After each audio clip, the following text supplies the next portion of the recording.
This is He Knows Everything, bringing you that heat and fire. All right, let's talk about it.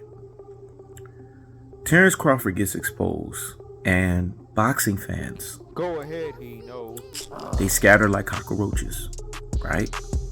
They become like cucarachas, right?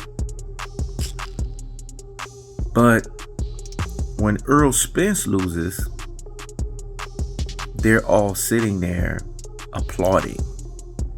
See, boxing is not about rooting for the sport. It's about selective favoritism of a fight and a fighter that they appreciate and support.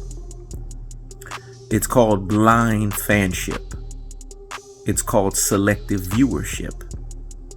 And that's what these fans, even though they do it at a Rudy Poo and a Plum Plum Brain level, even though they do it at a classic Dote and a Troglodyte level, even though they do it at an ultra fanboy with the ultra fanboy rhetoric level, they do it nevertheless.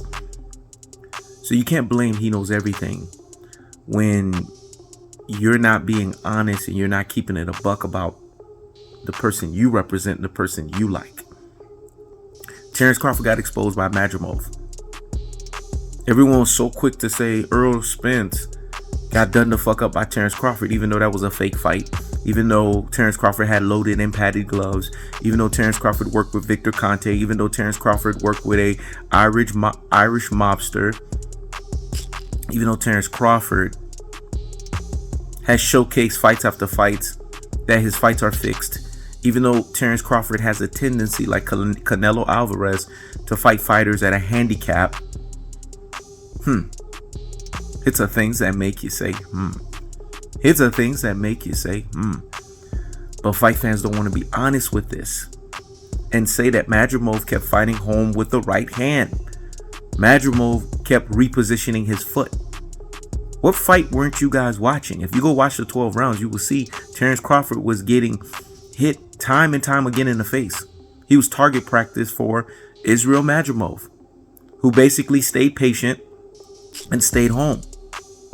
You see, if it was a fighter that you guys would be rooting for, you would say the guy who won didn't do enough to take the belt from the champion. But because it's Terence Crawford, you're saying Terence Crawford did more than enough to win. What fucking fight were you watching?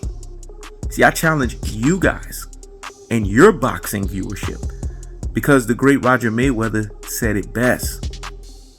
These motherfuckers don't know shit about boxing. No, let me say it again. No, let Roger Mayweather say it again. So hear him and hear him motherfucking well. Roger Mayweather said, y'all motherfuckers don't know shit about boxing. And it's very clear that y'all don't know shit about boxing, because if y'all did know shit about boxing, then you would be honest and you would say, Go ahead, he knows. that when it's all said and done, that the exposure happened. And that the real and the true Terence Crawford stood up. And what he stood up, what we saw was mediocrity. What we saw was a chihuahua barking behind a damn fence. This is what we saw at our truest and our most properest levels. A fighter that got exposed. A fighter that got embarrassed. A fighter that got done the fuck up. And a fighter, when it's all said and done, lost. He should be 40-1 right now. He should not have won that fight.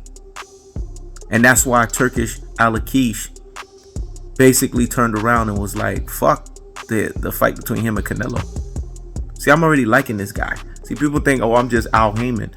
Al Heyman has brought back in money, but I like Turki Alalshikh because he's giving you big fights.